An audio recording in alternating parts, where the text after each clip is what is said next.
హైడ్రా అంటే పేదలకు భరోసా, పేదల బాధ్యత. ఇది తెలంగాణ ప్రభుత్వం చెబుతున్న మాట.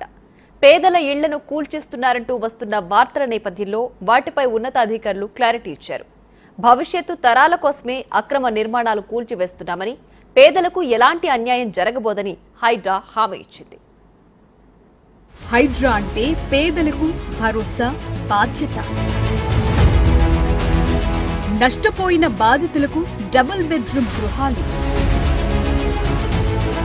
భవిష్యత్ తరాల కోసమే అక్రమాల కూల్చివేత. బఫర్ జోన్లో పట్టా భూమి ఉంటే డబుల్ పేమెంట్. పేదలను ప్రభుత్వం ఆదుకుంటుందని సర్కార్ భరోసా. గ్రేటర్ పరిధిలో ఆక్రమణ తొలగింపు లక్ష్యంతో ఏర్పాటైన హైడ్రా దూకుడుతో సాగుతోంది. చాలా ప్రాంతాల్లో అనుమతి లేని చోట కూల్చివేతలు చేస్తోంది.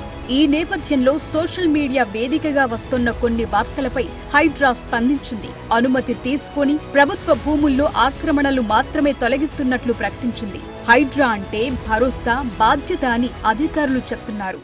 చిన్నవాళ్ళు, పేదవాళ్ళు ఉంటే గనక ఆ స్ట్రక్చర్స్ ఎక్కడ కూడా మేము చేయము.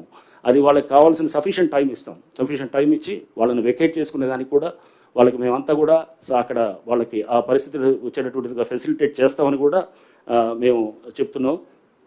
దయచేసి ఏంటంటే హైడ్రాని ఒక భయం కింద, ఒక బూచి కింద చూపించడం మానేయాలి. ఫస్ట్ దీనికి చాలా హైప్ ఇచ్చేసి రేపు హైడ్రా వస్తుంది, కూల్ చేస్తున్నారు, అది చేస్తున్నారు అనేది కాదు. హైడ్రా అనేది ఒక బాధ్యత, ఒక భరోసా అనేది మళ్ళీ ఒకసారి మీ అందరూ కూడా నేను చెప్పదలుచుకున్నాను.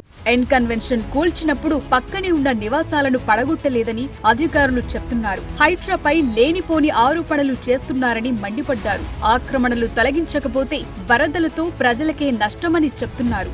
పేదలను ప్రభుత్వం అన్ని విధాలా ఆదుకుంటుందని, బఫర్ జోన్లో పట్టా భూమి ఉంటే డబుల్ పేమెంట్ ఇస్తుందని హైడ్రా ప్రకటించింది. ఎన్ కన్వెన్షన్ డిమాలిష్ చేసినప్పుడు ఆ పక్కనటువంటి చాలా గుడిసెలు, లేకపోతే చిన్న చిన్న పాకలు ఏమున్నాయి, దాన్ని ఎక్కడ టచ్ చేయలేదు. పేదవాళ్ళకి లేకపోతే దిగువ మధ్య తరగతి వాళ్ళకి ఇబ్బంది చేయాలనేది హైడ్రా కానీ ప్రభుత్వం యొక్క అభిమతం కాదు, ఆలోచన కాదు. ఎటువంటి పరిస్థితుల్లో అది చేయరన్నమాట. అక్రమంగా నిర్మించిన సంపన్నులే తమ ప్రథమ టార్గెట్ అని హైడ్రా చెప్తోంది.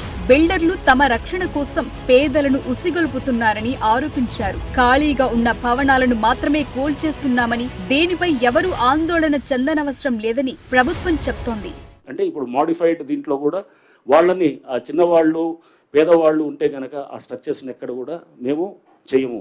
అది వాళ్ళకి కావాల్సిన సఫిషియెంట్ టైం ఇస్తాం. సఫిషియెంట్ టైం ఇచ్చి వాళ్ళని వెకేట్ చేసుకునే దానికి కూడా వాళ్ళకి మేమంతా కూడా అక్కడ వాళ్ళకి ఆ పరిస్థితులు వచ్చేటటువంటిదిగా ఫెసిలిటేట్ చేస్తామని కూడా మేము చెప్తున్నాం.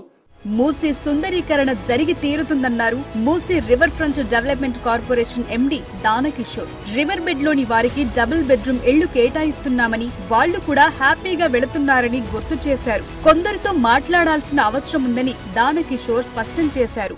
ఇన్ఫ్యాక్ట్ అక్కడ ఉన్న ఇల్లు మీరు చూస్తే మనం డబుల్ బెడ్రూమ్ ఇల్లు ఇస్తామంటే వెళ్ళిపోతారండి హ్యాపీగాను వాళ్ళు. That's state of fact. అది బేసికల్గాను అక్కడ ఎవరు ఉండాలనుకోవట్లేదు. ఇబ్బంది కొన్ని దగ్గర ఎక్కడ వస్తుందంటే కొంత పర్మనెంట్ ఇల్లు కట్టుకొని ఉన్నారు. వాళ్ళతో మనం సంభాషణ జరపాల్సిన అవసరం ఉంది, వాళ్ళతో కూర్చొని మాట్లాడాల్సిన అవసరం ఉంది. తప్పనిసరిగా వాళ్ళతో కూర్చొని మాట్లాడాలి. డబుల్ బెడ్రూమ్ ఒక ఇల్లే కదా, ప్రభుత్వానికి ఇందిరమ్మ ఇండ్లు ఉన్నాయి.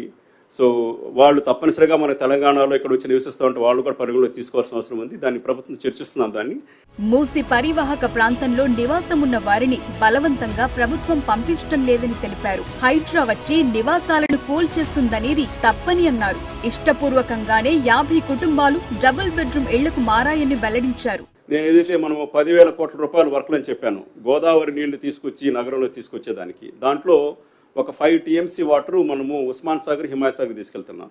దాంట్లో 2.5 TMC వాటర్ ట్రీట్ చేసి నగరానికి ఇవ్వడం జరుగుతుంది తాగేదానికి.